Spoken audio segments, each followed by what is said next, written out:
This video continues our look at a complete set of videos called Making Effective Selections, and as you can see here we're going to take a look at how we can use selections from text. When we select the text tool from the toolbox, and I'm going to click and hold the bottom right corner, we can see that grouped together we have 4 options, but I think we can split them into 2. The top 2 create text which remains editable, either horizontal or vertical. The bottom 2 does exactly the same, but via a selection. Now I think the one we're going to use most of all is this one, and I'm not sure we actually need the bottom 2, as you'll see as we go through this demonstration. So when I select the tool and I click into the picture surface, since Photoshop 2019 was launched in October 2018, when we do click into the picture space, now we get a little bit of mumbo jumbo just to give us a start on creating our text. So all I need to do here is to type something that I wish to use. Now with that text created and made larger, if I go back to my text tool now and select the horizontal type mask tool, I could go to the top left, click and type something similar, and I'll drag out the size of this a little bit. When I hit the tick on the options bar, I do get the selection just as the option suggested. But of course the problem I've got here, although I can use that selection, if I change my mind and I want to use another word, I've got to type a new word, and I can't go in and adjust spelling if I spot a mistake. I'm going to hit Ctrl D to remove that, because we can select the word flag here with a single click. Coming back over into the layers on the right hand side, if I move my cursor over the layer that contains the editable text and hold my Control key, when I click I've got a selection. In fact, I can do that with text, and I can do that with any shape that I want.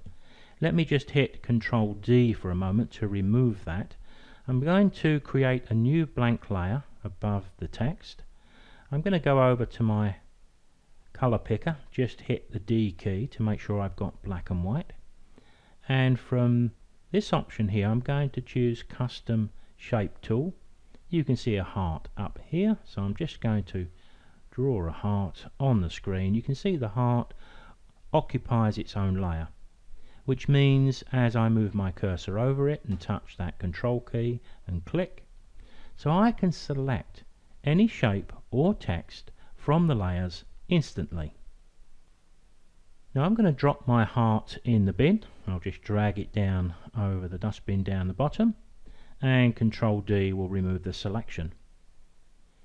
If I'm working on a background layer and the background layer is locked, then I cannot select it in the same way I just did with the flag text and the heart. But because the lock has been removed here, hold the Control key and click, and we've got the outer edge of the image selected. If I hit Ctrl D and go back to my flag, there you can see the options we have. So I do have an advantage here, because if I wanted to use that text and create text from the image beneath, I can turn off my editable text, and I've now got the selection. I can select my base layer. I could hit Ctrl J to copy that to a new layer. Now of course we don't see anything on the main screen, although we can see it on the right, because I've copied and pasted the selection over the exact same pixels on the lower layer. But it's there. Just to make it stand out, if I go down to my effects here and bring up my blending options, I could decide to give it a little bit of a bevel and emboss, maybe a stroked edge. Let's make that a little bit stronger. There you can see a nice strong black. We could add a drop shadow, and let's adjust that a little bit.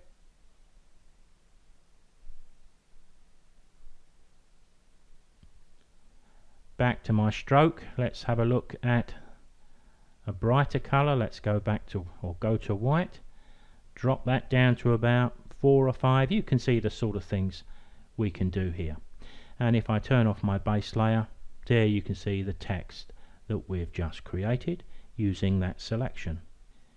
So being able to make a selection from any layer, as long as the image is separated from the background by the background layer not being locked, I can hold the control key and click, and I've got the outer edge of my selection selected.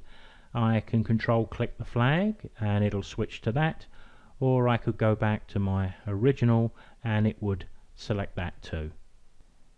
Now I've found quite a few scenarios when I've wanted to do this, and as you can see by the change on screen, I've just dropped a little inset image up at the top left, but here you can see it sitting on its own layer. So once again, control key click, and I've got an instant selection. And here's a tip that may be useful, something I've used quite a bit. Once we have made a selection of maybe an inset image, sometimes I've wanted to save that, especially when I've been making a slideshow. So I've used the screen to plan my slideshow, and I want to copy that small picture into the slideshow software. So I can crop from the selection I've just made. So control key and click the layer. Then I can go to my image menu and I can crop directly from there. And one of the other options I've used while doing this very thing is, once I've made my crop, then I can come back to my history, or I can hit Control Z and I can go back to just before the crop, and I'm back to where I left off. I'll hit Control D to remove that selection, and we'll highlight the layer and either drag it over the bin or hit the delete key.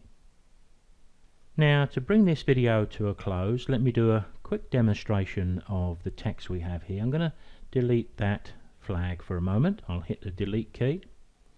I'm going to hold the control key and make a selection of the text. I'm going to create a new blank layer, and I'm just going to flood that with colour.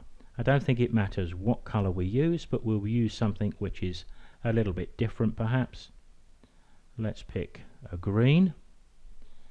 Alt backspace will do that. Control D will remove the selection. Now I can add a layer mask to my flag layer, and I'm going to zoom in very tight here.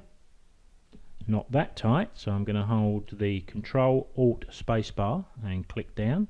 I went far too far there, but I do want it to be about that size, because what I want to do is to mask away down the edge of the flagpole, both sides, because I can wrap the letter G around the flagpole. Now I think we can do this most effectively with the shift click method. Now I need a soft edge brush, so I'm going to touch the B key, and that brings my brush into play, because what I need to do is to paint down these two sides, and you'll see why I'm doing this in a moment, and get rid of that bit there. But I overspilled the edge there because it's easier to overspill. Then switch the foreground and background colours using the X key. Then I can drop my brush down. Then I can click, hold the shift and click up to the top. Let's just make the rest of it good. I'm at the wrong angle a little bit, but I'll stay with it just for speed, I think. So we can take a quick look at the edge. Are we tight enough? I think we are, but if not, you can always go in a little bit tighter. And then on the other side, we'll do the same. And just down that little bit there.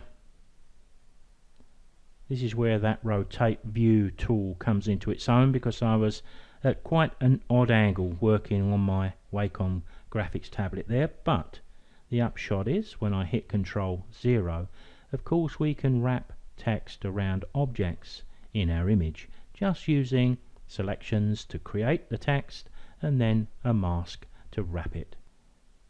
Now, as you can see by the changing of the screen, I've got the letter G over and under, so it looks like it's been looped around the pole, and I've tucked the top of the letter F behind the flag, and there's lots of different opportunities where you can use this technique.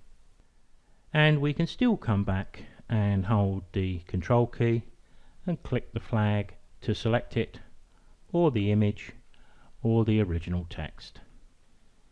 If you're a Photoshop user and you have an interest in creative presentation, making borders and frames for your images, ragged edges and text effects, then I do have a complete set of videos under the heading of presentation. Take a look